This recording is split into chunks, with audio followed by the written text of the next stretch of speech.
ಸ್ನೇಹಿತರೆ ನಮಸ್ಕಾರ. ನಮ್ಮ ನಾಡು ನುಡಿ ಯೂಟ್ಯೂಬ್ ಚಾನೆಲ್ಗೆ ಸ್ವಾಗತ.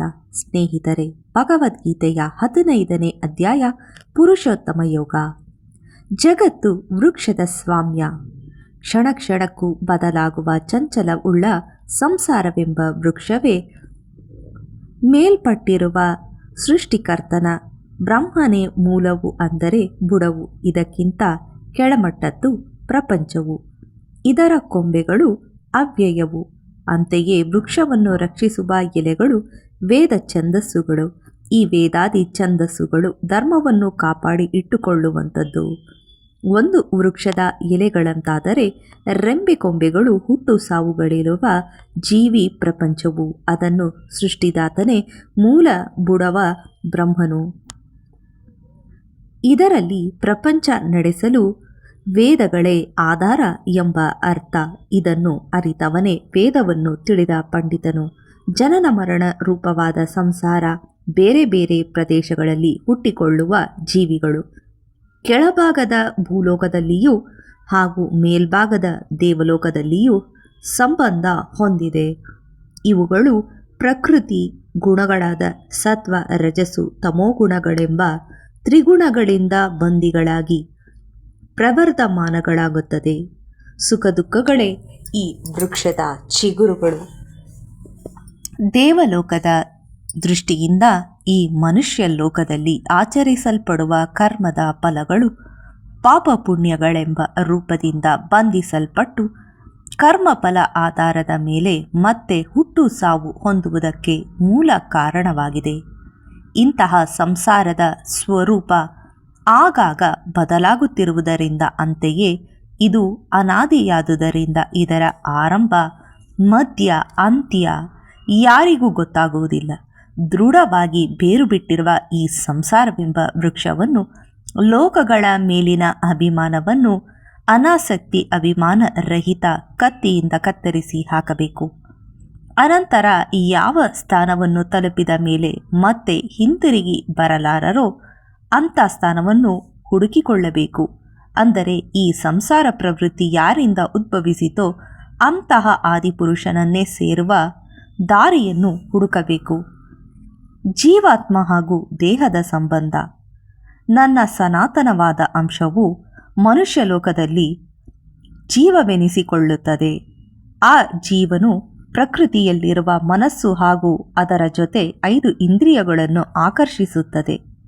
ಶರೀರಕ್ಕೆ ಒಡೆಯನಾದ ಜೀವನು ಈ ದೇಹವನ್ನು ಪ್ರವೇಶಿಸುವಾಗ ಹಾಗೂ ನಿರ್ಗಮಿಸುವಾಗ ಆ ಇಂದ್ರಿಯ ಗುಣಗಳನ್ನು ಜೊತೆಯಲ್ಲೇ ಸೆಳೆದುಕೊಂಡು ಹೋಗುತ್ತದೆ. ಜೀವನು ಪಂಚೇಂದ್ರಿಯಗಳಾದ ಕಣ್ಣು, ಕಿವಿ, ಮೂಗು, ನಾಲಿಗೆ, ಚರ್ಮ ಹಾಗೂ ಮನಸ್ಸುಗಳನ್ನು ಆಶ್ರಯಿಸಿ ವಿಷಯಗಳನ್ನು ಉಪಭೋಗಿಸುವನು. ಜೀವನು ದೇಹದಲ್ಲಿ ಇರುವುದನ್ನು, ಹೊರಡುವುದನ್ನು, ಈ ಮಧ್ಯ ಗುಣಮಯನಾಗಿ ವಿಶೇಷ ಫಲಗಳನ್ನು ಅನುಭವಿಸುವುದನ್ನು ಸಾಮಾನ್ಯರು, ಅಜ್ಞಾನಿಗಳು, ಮೂಢರು ಕಾಣರು. ಆದರೆ ಜ್ಞಾನಿಗಳು ಇವೆಲ್ಲವನ್ನು ತಮ್ಮ ಜ್ಞಾನದೃಷ್ಟಿಯಿಂದ ಕಾಣುವರು. ಪ್ರಯತ್ನಶೀಲರಾದ ಚಿತ್ತಶುದ್ಧಿ ಯೋಗಿಗಳು ತಮ್ಮಲ್ಲಿಯ ಜೀವವನ್ನು ಕಾಣಬಲ್ಲರು, ಆತನ ಪ್ರೇರಣೆಗಳನ್ನು ಅರಿಯಬಲ್ಲರು. ಆದರೆ ಚಿತ್ತಶುದ್ಧಿ ಇಲ್ಲದ ಮೂಢರು, ಅವಿವೇಕಿಗಳು ಎಷ್ಟು ಪ್ರಯತ್ನಿಸಿದರೂ ಜೀವನದ ಬಗ್ಗೆ ತಿಳಿದುಕೊಳ್ಳಲಾರರು. ಸೂರ್ಯ, ಚಂದ್ರ, ಅಗ್ನಿ ಮೊದಲಾದವುಗಳಿರುವ ಪ್ರತಿಭೆ, ಪ್ರಕಾಶ, ಬೆಳಕು, ಶಾಖ, ತೇಜಸ್ಸುಗಳೆಲ್ಲ ಭಗವಂತನ ತೇಜಸ್ಸೆಂದು ತಿಳಿ. ಚೈತನ್ಯ ರೂಪವಾದ ತತ್ವದ ಮೂಲಕವೇ ಅವರು ಪ್ರಕಾಶಿಸುತ್ತಿರುವುದು. ನಾನು ಭೂಮಿಯಲ್ಲಿ ಚರಚರ ಭೂತಗಳುಳ್ಳ ಜಗತ್ತಿನಲ್ಲಿ ಪ್ರವೇಶಿಸಿ ಅದು ಬೀಳದಂತೆ ಓಜಸ್ಸೆಂಬ ನನ್ನ ಶಕ್ತಿಯಿಂದ ಹಿಡಿದು ನಿಲ್ಲಿಸಿದ್ದೇನೆ. ರಸಾಧಿಪತಿಯಾದ ಚಂದ್ರನಾಗಿ ಎಲ್ಲ ವನಸ್ಪತಿಗಳನ್ನು ಕಾಪಾಡುತ್ತೇನೆ. ಜಠರಾಗ್ನಿಯಾಗಿ ಸಕಲ ಜೀವಿ ಪ್ರಾಣಿಗಳ ದೇಹವನ್ನು ಹೊಕ್ಕು ಪ್ರಾಣ ಅಪಾನವೆಂಬ ವಾಯುವಿನ ನೆರವಿನಿಂದ ಚತುರ್ವಿಧವಾದ ಆಹಾರಗಳನ್ನು ಜೀರ್ಣವಾಗುವಂತೆ ಮಾಡುತ್ತೇನೆ. ಪ್ರತಿಯೊಬ್ಬರ ಮನಸ್ಸು ಹೃದಯದಲ್ಲಿ ನೆಲೆಸಿರುವವನು ನಾನೇ. ನನ್ನಿಂದಲೇ ಬುದ್ಧಿ, ಜ್ಞಾನ, ಸಂಶಯ, ಮರೆವುಗಳು ಉಂಟಾಗುವುವು. ಎಲ್ಲ ವೇದಗಳಿಂದ ತಿಳಿಯಲ್ಪಡುವವನು ನಾನೇ. ವೇದಾಂತಕರ್ತನು ನಾನೇ. ವೇದಾಂತವೆತ್ತನು ನಾನೇ. ಈ ಭೂಲೋಕದಲ್ಲಿ ಕ್ಷರನೆಂಬ ಒಬ್ಬನು, ಅಕ್ಷರನೆಂಬ ಇನ್ನೊಬ್ಬನು, ಈರ್ವರು ಪುರುಷರಿರುವರು. ಅವರಲ್ಲಿ ನಾಶವಾಗುವ ಭೂತಗಳೇ ಕ್ಷರ ಪುರುಷರು. ಅವಿನಾಶಿಯಾದ ಕೂಟಸ್ಥ ಮಾಯಾಶಕ್ತಿಯನ್ನು ಅಕ್ಷರ ಪುರುಷನೆನ್ನುವರು. ಇವರಿಬ್ಬರಿಗಿಂತಲೂ ಶ್ರೇಷ್ಠನಾದ ಪುರುಷನಾದವನು ಪರಮಾತ್ಮನು. ನಾಶರಹಿತನಾದ ಈ ಮಹಾಪುರುಷ ಪ್ರಭುವಾಗಿ 3 ಲೋಕಗಳನ್ನು ವ್ಯಾಪಿಸಿ ಚೈತನ್ಯ ಶಕ್ತಿಯಿಂದ ಇರುವಂತೆ ಮಾಡಿ ಪೋಷಿಸುವನು. ನಾನು ಕ್ಷರವನ್ನು ಅತಿಕ್ರಮಿಸಿ ಗೆದ್ದು ಅಕ್ಷರವನ್ನು ದಾಟಿ ಎಲ್ಲಕ್ಕಿಂತಲೂ ಉತ್ತಮ ಇರುವುದರಿಂದ ನನ್ನನ್ನು ಈ ಲೋಕದಲ್ಲಿಯೂ ವೇದಗಳಲ್ಲಿಯೂ ಪುರುಷೋತ್ತಮನೆಂದು ಹೇಳುತ್ತಾರೆ.